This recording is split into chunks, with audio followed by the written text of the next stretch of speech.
Well, g'day, folks. Today we're joined by Anabelle Smith. She's an Olympic bronze medalist in the sport of diving. So we'll look forward to finding out her thoughts on, obviously, Tokyo being postponed till 2021 and how her training has been affected with this, plus what she's been up to with COVID-19, plus much more on Legends with Bevo.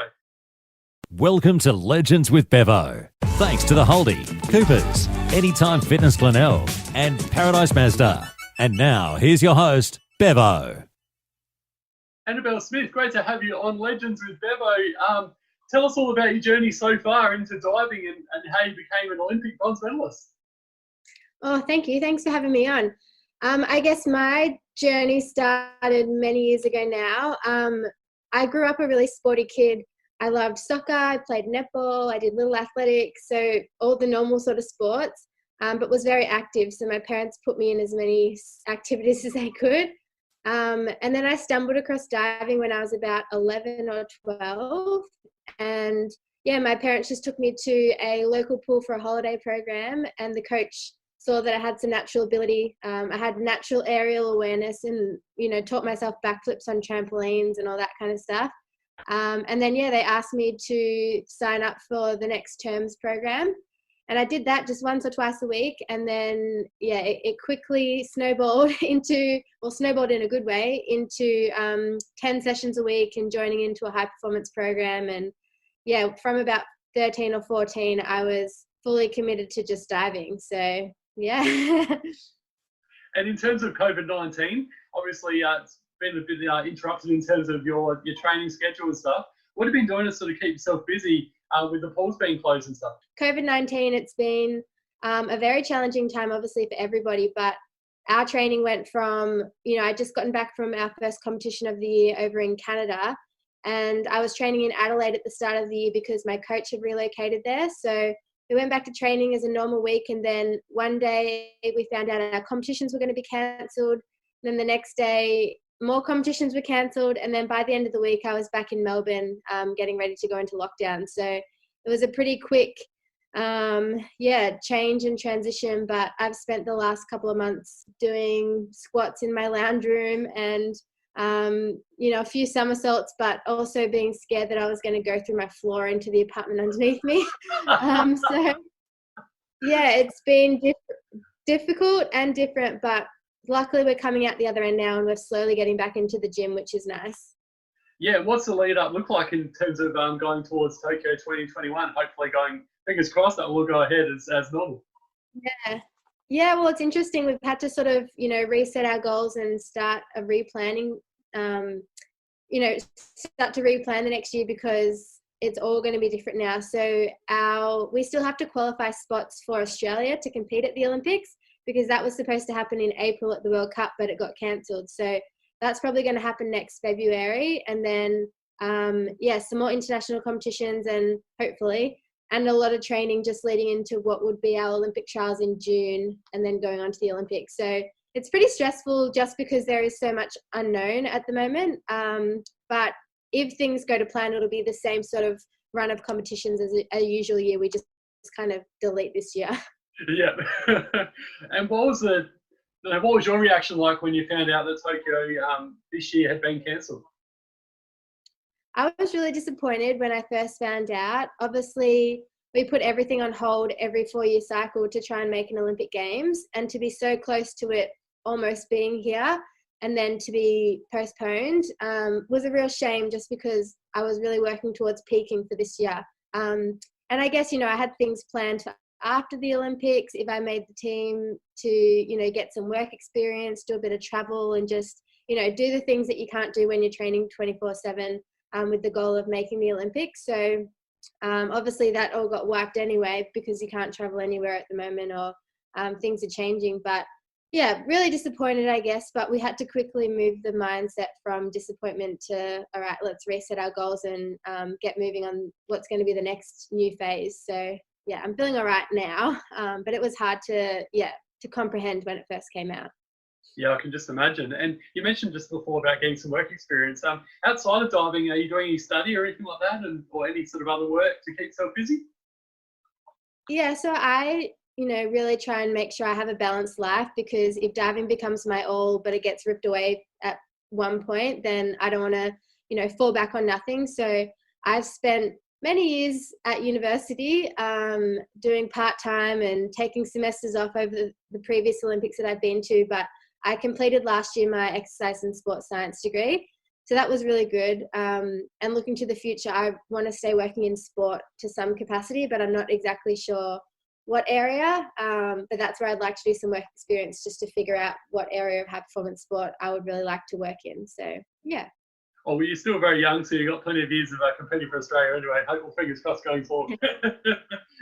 Now, I must admit, Anabelle, I'm a bit of a wuss when it comes to, heights and stuff like that. And I get petrified jumping off the 3-metre platform, which you're probably about to laugh at me, because how the heck do you get up to the 10-metre and not be scared? And then you're doing flips as well. Like, that's just phenomenal.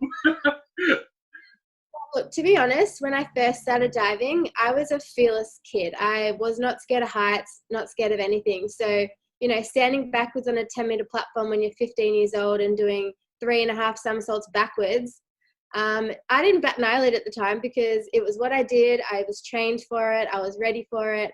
But to be honest now, I'm a springboard diver now, so I only compete off the 3-metre springboard. But even last year, I had a minor comeback to platform because they were in need of another synchro partner. And getting back up there after all those years of just being down on the 3-metre was very scary. And, as you get older, you get a bit wiser. And so I realized this is just crazy. Like, why would anyone think it's a good idea to backwards off a 10-metre platform? But it is one of those, cases of the more you do it, the more normal it feels. And the more you stand up on 10-metre, the lower it feels as well. Compared to, if I went up there now after not being up on 10-metre, probably for the last 6 months, I would probably also have a heart attack. So, it takes a lot of courage.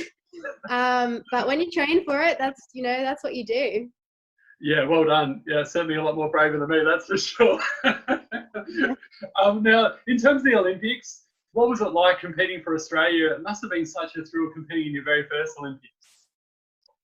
Yeah, it's kind of hard to describe because my first Olympics was in 2012 and, being a sports nut my whole life, just thinking that I was now in the same village and the same arena as some of my sporting idols was just crazy. And so I went there with big, my eyes were wide open and I was just taking it all in, and it was all pretty overwhelming, but I just loved it. I tried to soak in every moment. I was not afraid to go ask people for photos. I ran into Usain Bolt in the food hall, and was like, oh, well, here's my only chance. So got a photo with Usain Bolt.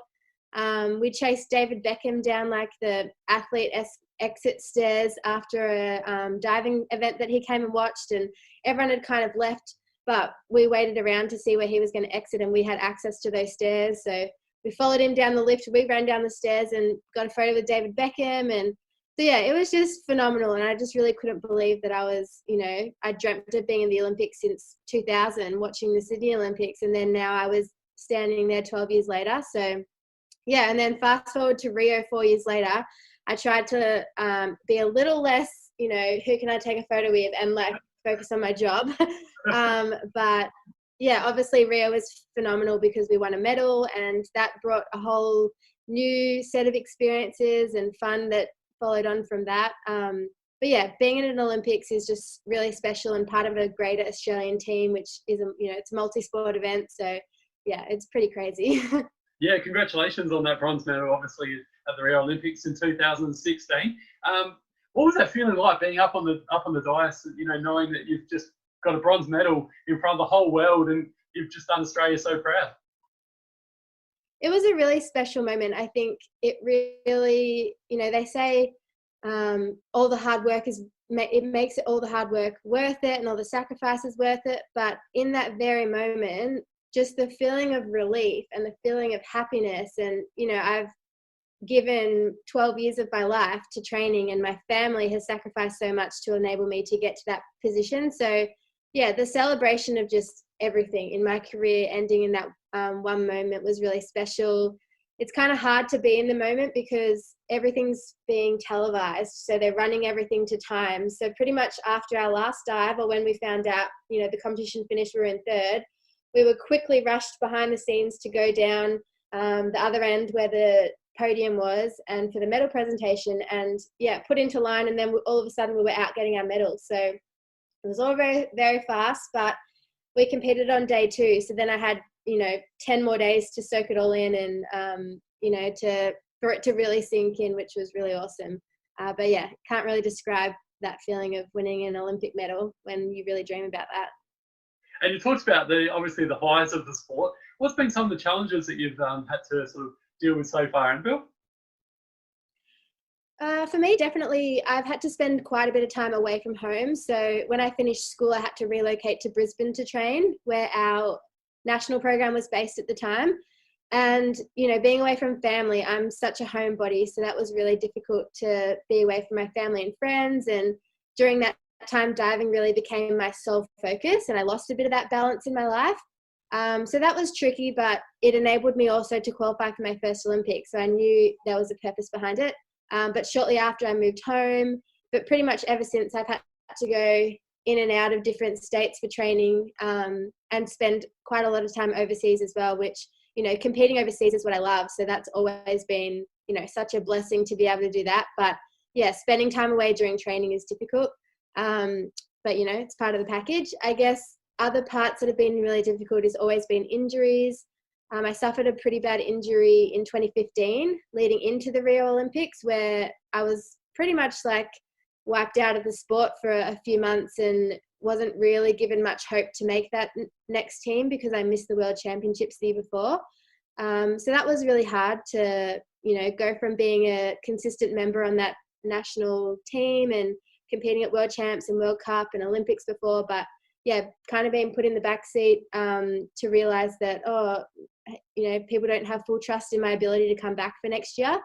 So that was difficult, but that was a real pivotal moment, I think, for me when I gathered a team of really strong support staff around me in Melbourne, who helped me get through my injury and helped me stay on track to believe that I could get back for the next year. And then, I did get back and we went to the Olympics and won a medal. So it was a happy ending, which was good. But yeah, there's definitely been periods of real struggle and just having to dig deep to get through.